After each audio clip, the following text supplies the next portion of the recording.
En avez-vous assez des hauts et des bas émotionnels? Pensez-vous que vous avez besoin de stabilité? Restez avec moi et découvrez comment vous pouvez jouir de la stabilité dans votre vie.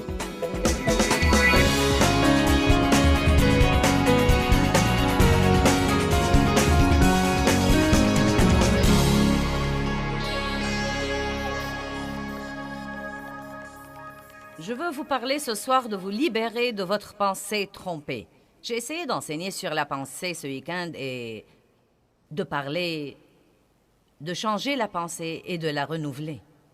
Je veux vous parler ce soir du gâchis que seront nos vies si nous avons une pensée trompée. Père, nous te remercions pour cette parole et nous croyons qu'elle va toucher la vie des gens. Au nom de Jésus, Amen.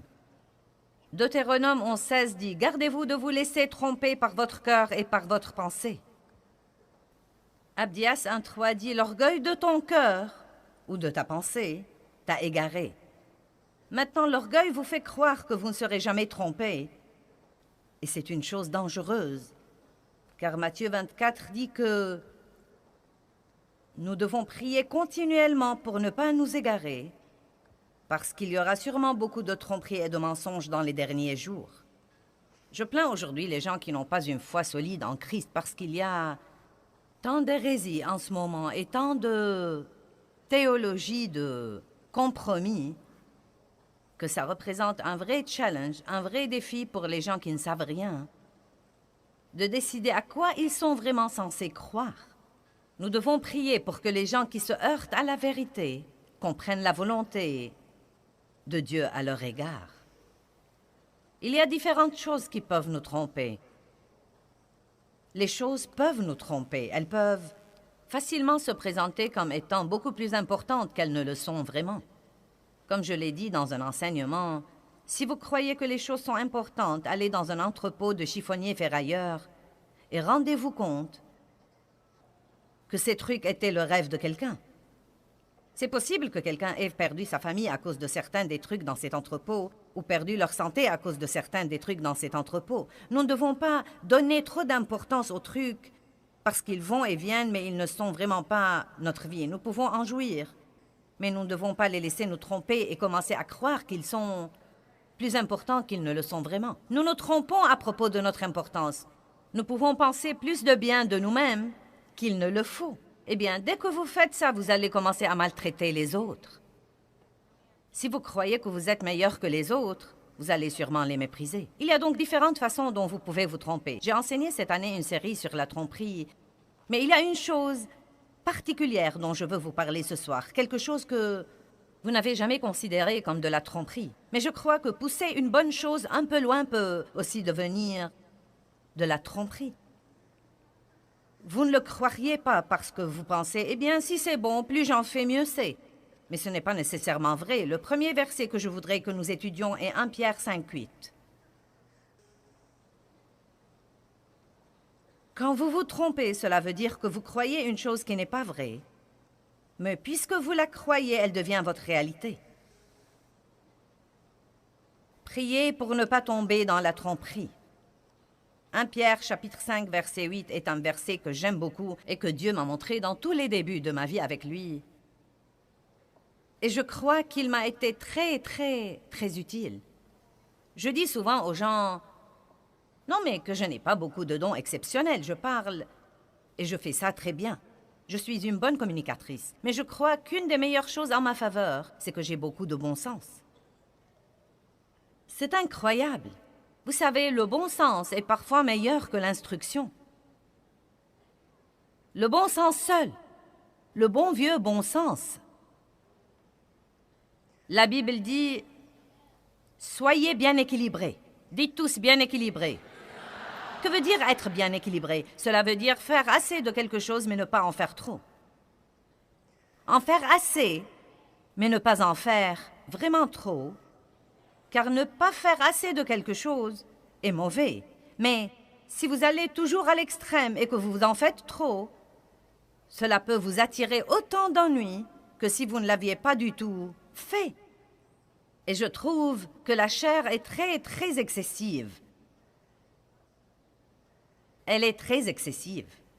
Les gens peuvent aller de ne pas du tout faire de l'exercice à vouloir avoir 2% de tissu adipeux et presque se tuer.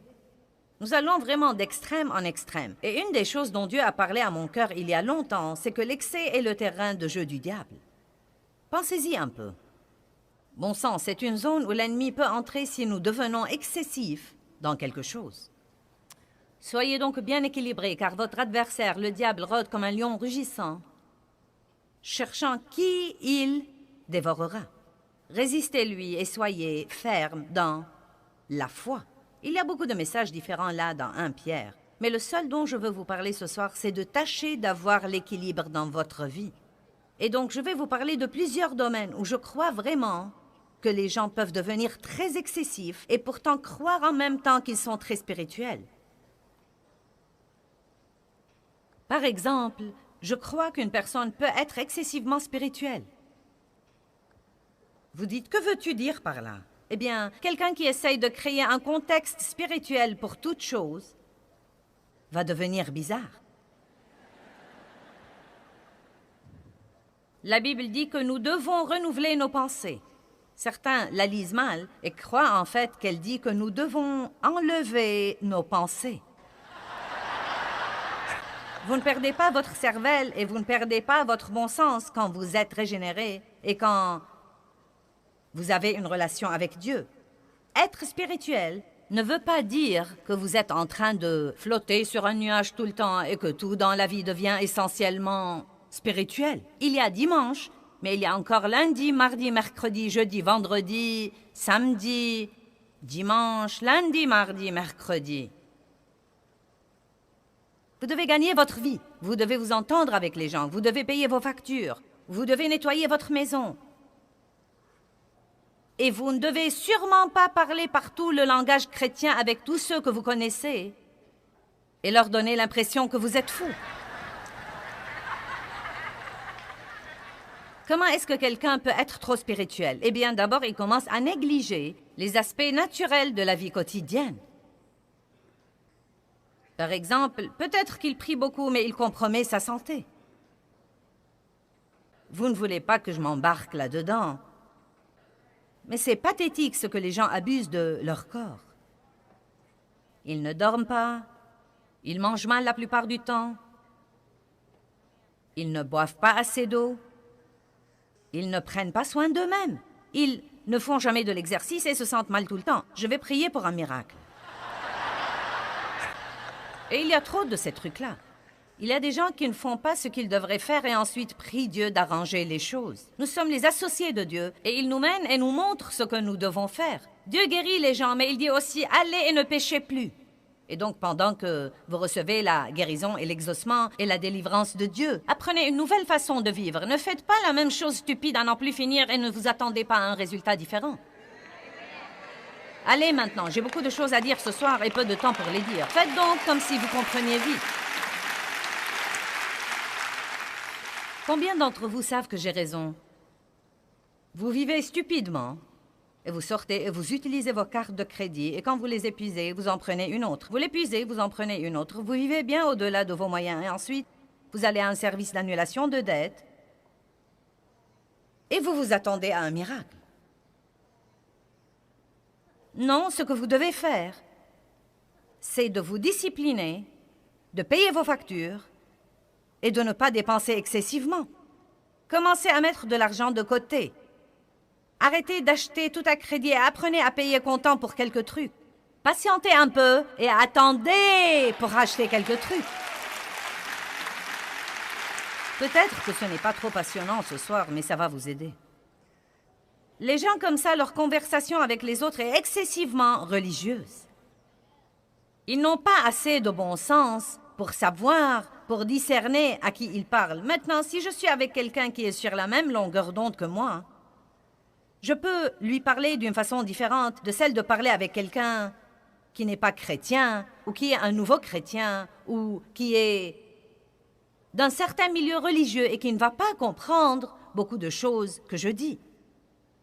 Une dame a dit ce matin qu'elle a un fils adolescent et qui lui a dit « Maman, Madame une telle est régénérée et elle est la mère d'un des amis de son fils. » Il lui dit « Eh bien, elle est en fait très religieuse.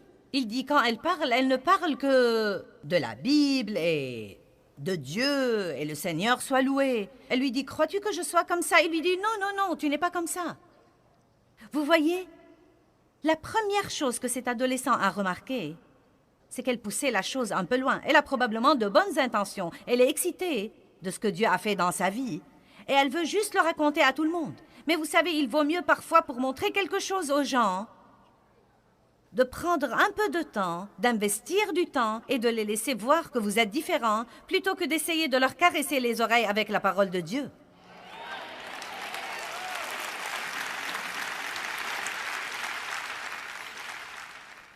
Les gens sont excessivement spirituels quand leur conversation est trop pleine de « eh bien, Dieu a dit et Dieu m'a dit ». Car la vérité est que nous sommes menés par l'Esprit de Dieu. Nous sommes menés par la paix. Nous avons un témoin intérieur de ce qui est bon et mauvais, mais nous n'avons pas une conversation continuelle avec Dieu. Et ce que nous voulons dire beaucoup de fois, et vous savez, eh bien, nous avons quelque chose dans le cœur, ou notre cœur est tranquillisé à propos de quelque chose, mais nous disons « Dieu m'a dit ».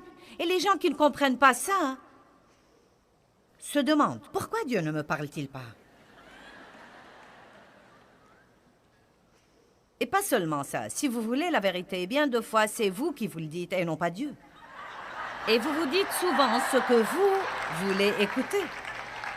Et si vous croyez que Dieu vous a dit quelque chose, priez là-dessus entre vous et Dieu. Vous n'avez pas besoin d'aller raconter à tous les autres, car la vérité est que même si Dieu vous a dit quelque chose, s'il ne le leur a pas dit, ils ne vont pas vous croire. Parce que si Dieu vous parle, vous avez la foi pour ça, mais si Dieu ne le leur parle pas, ils n'ont pas la foi pour ça. Quand j'ai commencé à raconter à tout le monde ce que Dieu m'avait appelé à faire, ils se sont moqués de moi. Eh bien, ça m'a beaucoup blessée. Je me rappelle qu'un groupe de mes amis m'a dit « Quelqu'un nous a dit que tu avais dit, que tu croyais que Dieu t'avait dit que tu allais prêcher l'Évangile dans le monde entier et avoir un des plus grands ministères dirigés par une femme. As-tu dit ça? » J'ai dit « Ouais !» Et elles ont commencé à rire. Elles ont dit « Tu sais quoi, nous en parlions aujourd'hui » et elles m'ont dit ceci. « Avec ta personnalité, nous ne croyons pas que ce soit possible. » Eh bien, beaucoup d'entre elles ont fini par travailler pour moi plus tard. Le Seigneur soit loué.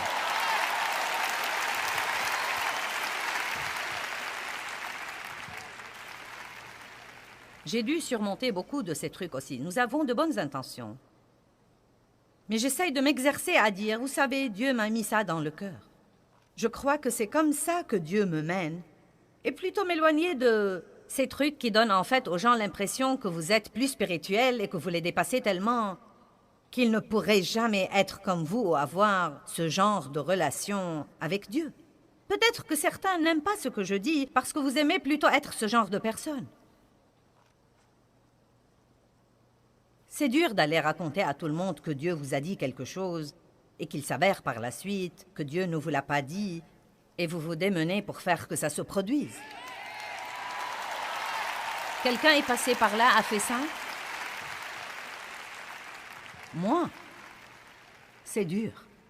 Les gens qui sont excessivement spirituels utilisent des expressions religieuses avec des gens non sauvés qui sont complètement étrangers à ça. Quand vous êtes parmi des gens non sauvés, tâchez de vous comporter normalement. Oh Dieu, sois loué, frère. J'ai été coincé dans un embouteillage ce matin, mais Jésus est bon. Alléluia. Tu sais, ça n'a pas trop d'importance parce que le diable est sous mes pieds.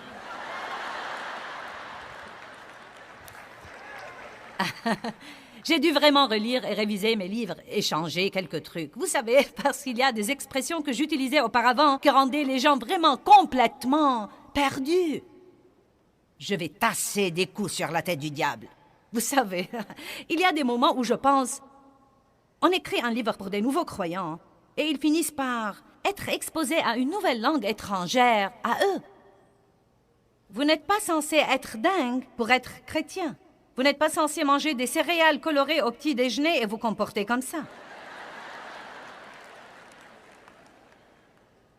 Les gens qui sont excessivement spirituels passent un temps excessif sur les activités spirituelles. Ils veulent vivre dans la conférence, dans le groupe de prière ou d'études de la Bible et dans l'Église. Ils négligent leur vie de famille. Ils ne s'occupent pas de leurs affaires personnelles. Ils n'équilibrent pas leur chéquier. Avant d'aller ça et là pour chasser les démons, pourquoi ne pas prendre l'autorité sur un évier rempli d'assiettes sales?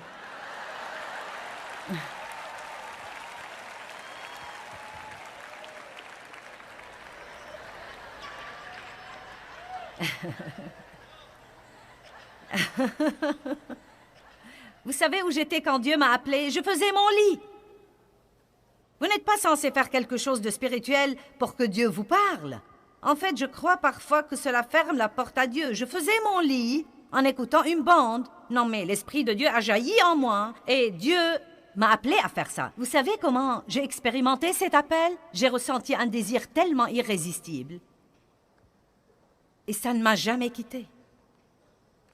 Et j'ai senti que Dieu m'a dit que j'allais enregistrer des messages et qu'ils seraient diffusés dans le monde entier. Et c'est exactement ce qui arrive aujourd'hui à travers la télévision et la radio et les livres, etc. Les gens peuvent même donner excessivement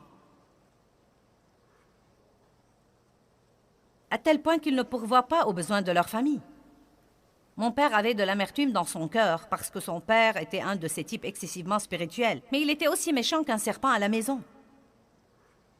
Il allait à l'église et donnait tout son argent alors que ses enfants n'avaient même pas de chaussures et ils allaient partout pieds nus.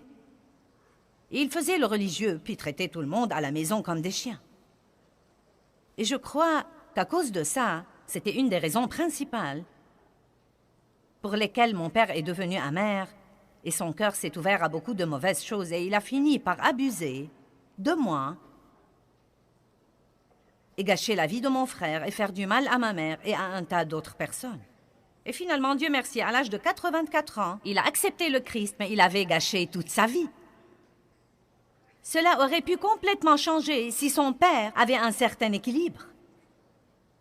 L'équilibre n'a pas l'air d'être un mot très spirituel, mais Dave m'a dit l'autre jour, « Je crois que tu devrais écrire un livre sur l'équilibre, car c'est l'un des plus grands problèmes que nous avons dans notre société. Les gens mènent une existence déréglée d'une façon ou d'une autre. Soit nous ne faisons rien, soit nous en faisons trop. Et nous allons d'un déséquilibre à un déséquilibre à un déséquilibre. Je me souviens même que quand Dieu s'occupait de moi à propos de ma bouche, j'ai commencé à me rendre compte que je parlais trop et j'ai essayé de contrôler mes conversations, car je disais ce qu'il ne fallait pas dire et donc je me disais, bien, je vais réparer. Et donc, je ne disais plus rien.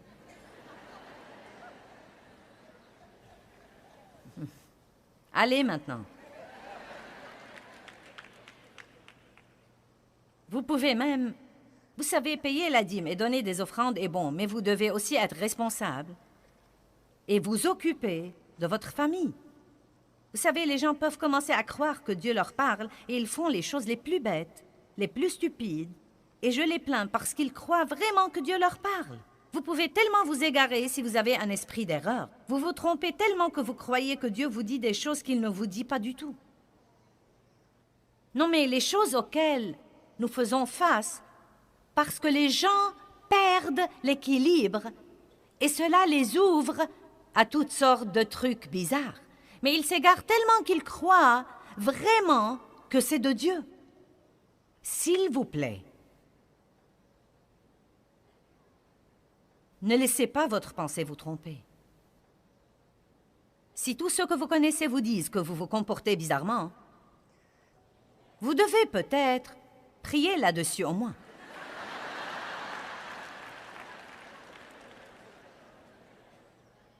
Il y avait une dame qui s'est pointée. Nous avons toutes sortes de gens qui croient que Dieu leur a dit qu'ils sont censés tout vendre et venir travailler pour nous. Le problème, c'est qu'ils ne travaillent pas. Nous ne les connaissons même pas. Ils font leurs valises et vendent tout et quittent leur maison. Et se pointent au bureau avec tous leurs trucs. Me voilà. Oh oui. Et nous devons parfois payer pour les rapatrier et nous essayons de les aider et de les dépanner. Mais cette dame-là a voulu rester. Et elle s'est procuré une chaise longue et elle l'a garée au milieu de notre allée et elle refusait de s'en aller. C'était terrible. Nous avons essayé d'appeler ses amis et d'appeler ses enfants. Nous avons même appelé son pasteur et il nous a dit « Ça ne sert à rien d'essayer de parler à cette dame parce qu'elle croit que Dieu lui a parlé. » Eh bien, cette dame sentait qu'elle devait être ma conseillère et ma meilleure amie.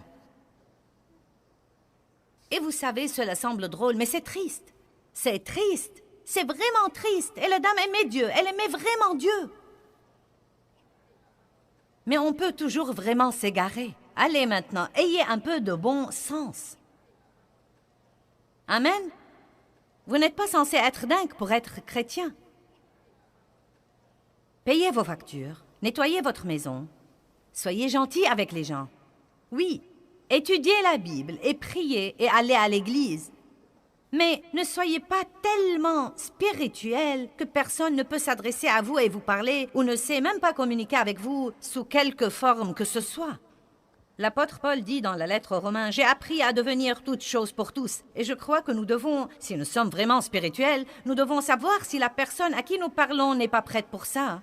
Et nous devons aussi avoir assez de bon sens pour parler aux gens à un niveau qu'ils peuvent comprendre, au lieu d'essayer de les impressionner par notre spiritualité.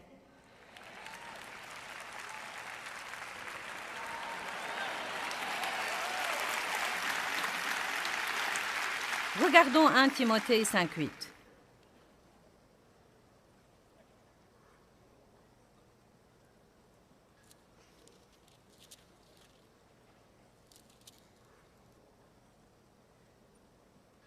Verset 8. « Si quelqu'un ne prend pas soin des siens, et surtout de ceux de sa famille, il a renié la foi en manquant de l'accompagner de fruits, et il est pire qu'un incroyant qui accomplit tous ses devoirs sur ce plan. » Eh bien, je n'ai pas eu beaucoup de fruits pour ça. Qui a un parent qu'il n'a pas appelé depuis 6 mois, ou qu'il n'est pas allé voir parce qu'il est occupé à être spirituel? Allez maintenant. Je crois que vous pouvez vous fâcher. Je m'en irai ce soir de toute façon et vous n'en mourrez pas. Et quand je reviendrai, vous m'aimerez de nouveau. Vous savez quoi? En ce moment, je suis dans une période surchargée de l'année. En 4 semaines, j'ai fait 3 conférences. Toutes les semaines, j'avais 2 jours de télé. Et j'avais d'autres réunions que j'ai faites. Et pour moi, c'est vraiment un programme serré. Au milieu de tout ça, ma mère, qui a 80 ans, est tombée malade et est entrée à l'hôpital. Eh bien, ce n'est pas le bon moment pour moi pour m'occuper de tout ça.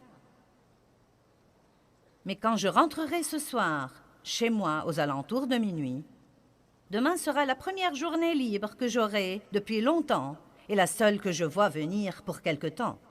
Mais je dois aller voir ma mère et voir ma tante devenue veuve et dont je m'occupe. Parce que ça ne me sert à rien de me tenir devant vous et d'essayer d'être spirituel si je n'obéis pas à ce que dit le reste du verset.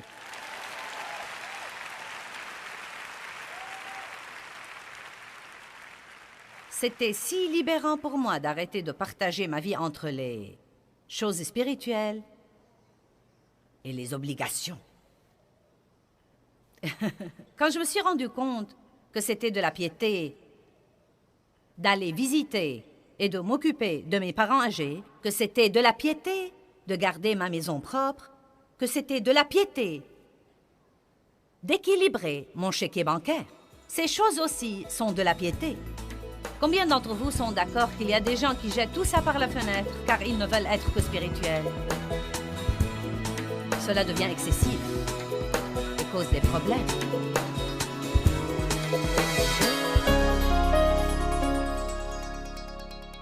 Eh bien, les pensées ont tout à voir avec les émotions et vos pensées peuvent littéralement soit vous exciter, vous angoisser et vous exaspérer, soit vous aider à vous calmer et vous apaiser. Nous devons être fermes, disciplinés et bien équilibrés dans nos vies et nos pensées ont beaucoup à voir avec ça. Peut-être que vous pensez tous, eh bien, je ne peux rien changer à mes pensées. Eh bien, la première chose que vous devez apprendre, c'est que vous pouvez choisir vos pensées et vous devez le faire avec précaution.